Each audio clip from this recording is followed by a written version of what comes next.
লাগছে? এটা ভালো লাগছে। আচ্ছা, আমরা এখন খাবো বাতাবি লেবু। বাতাবি খাবো তো? আচ্ছা ঠিক আছে, খাবো। থাক, ওটা থাক বাবাই, আমি যা বলি তাই শুনো, মন দিয়ে শুনো।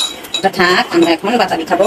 আপনারা দেখবেন যে আমার মামনি কেমন সুন্দর বাতাবি খায়, দেখলে অবাক হয়ে যাবেন। আপনাদের ইচ্ছা করবে চলে চলে আসি, এরকম একটা বিষয়। যাই হোক, তবে আমি গ্যারান্টি দিতে পারি আমার মেয়ের সাথে কেউ বাতাবি খেয়ে পারবেন না। এইটুক বাচ্চা, 2 বছর 4 মাস বয়স। থাক না বাবা, 2 বছর 4 মাস বয়স ওর, চলে। 3 মাস পূর্ণ হয়ে 4 মাস পরছে মাত্র। সে কি পরিমাণে বাতাবি খায় আসলে কি ব্যাপার। আমি দিই তারপর তুমি খেও। অমন করে কেউ?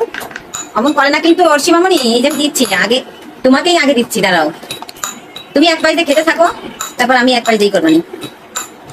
একটু লবণ যদি কেউ দিয়ে যেতে, দিদাকে বলো, দিদা একটু লবণ দিয়ে যাও। এটা থাক, এটা থাক বলছি, এটা থাক, এটা থাক, এটা থাক। ওই যে আমি দিচ্ছি তো তোমায়, একটু দিচ্ছি। হ্যাঁ,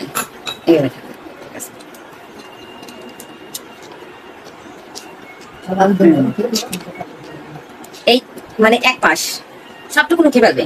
ওই যদি একটা সপ্তাহে আবার খেয়ে ফেলবে, এরকম একটা বিষয়। মানে এত ভালো খায়। বাচ্চাদের এগুলো খাওয়ানো আসলে উচিত না, কারণ এগুলো তো হজম হয় না, হজমের সমস্যা হয় বাচ্চাদের। আমার মেয়ের এখন পর্যন্ত মানে অত সমস্যা হয়নি। মামনি খুব ভালো, মানে যথেষ্ট ভালো হজম ক্ষমতা আছে।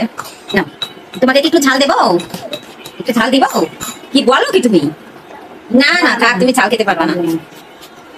আস্তে আস্তে খাও, আস্তে আস্তে খাও, আস্তে আস্তে খাও। আর ওটুকুন তাকে রেখে দিন, যদি কেউ আসে তখন আমরা তাকে দিতে পারবো, আর যদি কেউ না আসে আমরাই খাবো। ঠিক আছে? আচ্ছা, তাহলে সবাইকে একটু বলো তো হাই গাইস, বলতো হাই গাইস। তোমরা কি কেউ বাতাবি খাবে? কারো বাতাবি খেতে ইচ্ছা করছে? যদি ইচ্ছা করে তো আমাদের সাথে জয়েন হয়ে যাও। আমরা বাতাবি খাচ্ছি, বুঝলি কি?